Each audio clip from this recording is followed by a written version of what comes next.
Nos encontramos con el profesor Federico Olmos, que nos va a comentar un poco sobre la matemática, la evolución histórica, la importancia que tiene en la vida cotidiana, entre otras cosas. Esta entrevista corresponde al trabajo articulado entre la materia de taller audiovisual y matemática a cargo del profesor Eduardo Flores. Bien, profe, ¿nos podría comentar un poco sobre cómo fue la evolución histórica de la matemática? Bueno, primero, buenas noches, saludarlos, ¿no? Sí. Agradecerle el espacio que me están brindando, que me hayan tenido en cuenta, eso me da mucha importancia personalmente.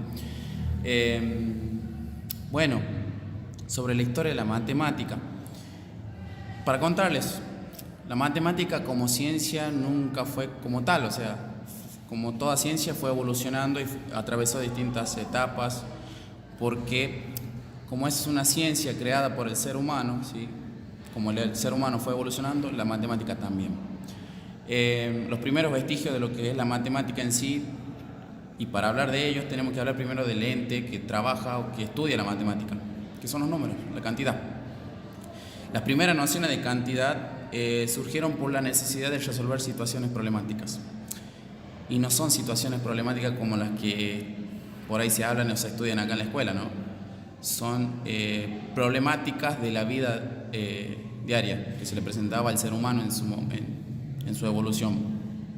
Las primeras nociones de números surgen con la necesidad de contabilizar objetos, animales, ¿sí? Las cuestiones que el ser humano observaba a su alrededor y en su ambiente. Entonces ahí surge un primer conjunto numérico, que son los números naturales, muy conocidos, ¿no? Como su nombre lo dice, son los números surgidos de la naturaleza. Surgieron los primeros números, surge también ahí la necesidad de contabilizar o de representar la ausencia de algún objeto, surge la noción del cero, ¿sí? Y esos números que es un conjunto numérico muy amplio, muy grande, solucionó un montón de problemas, ¿sí? Se realizan operaciones con ese conjunto numérico, pero aún así, en su amplitud, no es suficiente contar con esos números, ¿sí? Porque no soluciona todos los problemas esa cantidad de números.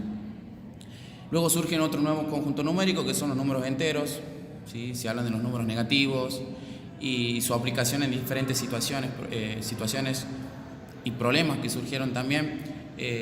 La necesidad de representar situaciones que necesitaban la representación de números negativos, por ejemplo la temperatura, deudas.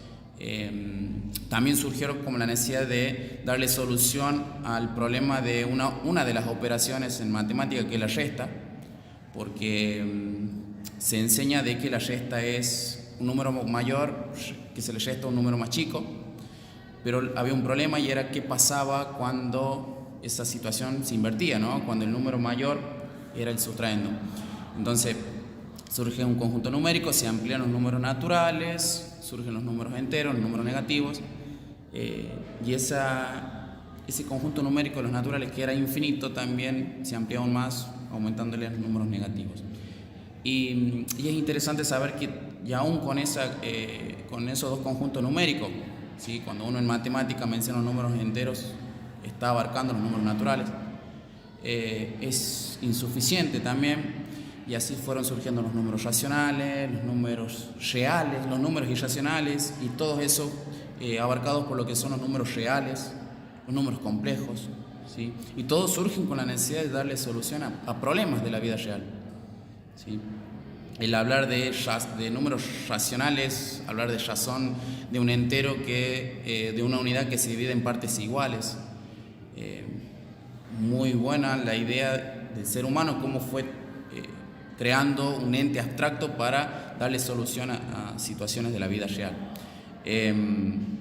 Todas las civilizaciones hicieron sus aportes, civilizaciones históricas, los babilonios, los egipcios, los griegos. Los griegos lo que hicieron les dieron por ahí una estructura más científica, más formal. Muchas de las civilizaciones hablaban matemática, trabajaban con matemática, pero no tenían la estructura formal de ciencia, ¿sí? Con el surgimiento de la civilización y los estudios que hacían los griegos y los filósofos, cuando surgen los filósofos, le dieron esa estructura de ciencia. Muy interesante, por ejemplo, los egipcios trabajaban con matemática para darle solución, por ejemplo, y poder predecir lo que sucedía cuando se rebalsaba el río Nilo, para calcular en qué tiempo del año el río Nilo iba a sobrepasar su nivel de agua. Entonces todo eso fue muy interesante. En el caso de hubo civilizaciones que les sirvió para contabilizar para la agricultura, para la ganadería, y todos tenían sistemas de numeraciones en particular, con distintas bases de numeración. Por ejemplo, los chinos, los romanos, los mayas, tenían un sistema de numeración propio, ¿no? Eso para hacerte una síntesis a grandes rasgos de lo que es la matemática. Y actualmente sigue avanzando la matemática como ciencia.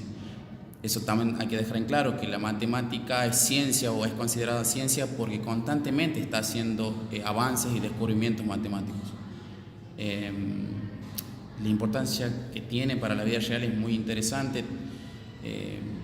Te brinda por ahí el desarrollo de una capacidad que otras ciencias tal vez no lo hacen, y es que esa capacidad de trabajar con entes abstractos como los números, ¿sí? El razonamiento hipotético deductivo, la lógica matemática, la capacidad de resolución de problemas, ¿sí? Bueno, eso para contarte así de forma sintética. Por ahí es complicado sintetizar tantos años de evolución histórica de la ciencia en tan pocos minutos, ¿no? Sí. Bueno, profe, muchas gracias por su aporte, por su tiempo y haber respondido a nuestras preguntas. Valoramos mucho hoy las palabras que nos concedió. Gracias de mi parte, en realidad le tendría que pedir a ustedes. Quisiera que estos espacios se sigan generando en cuanto a lo que es educación matemática. Porque matemática no es solamente resolver algo procedimental, algo mecánico, sino que hay mucha riqueza dentro de lo que es la matemática como ciencia, y que estaría muy bueno que no solamente en el ámbito escolar se enteren, sino que enseñar y mostrar eso a la sociedad.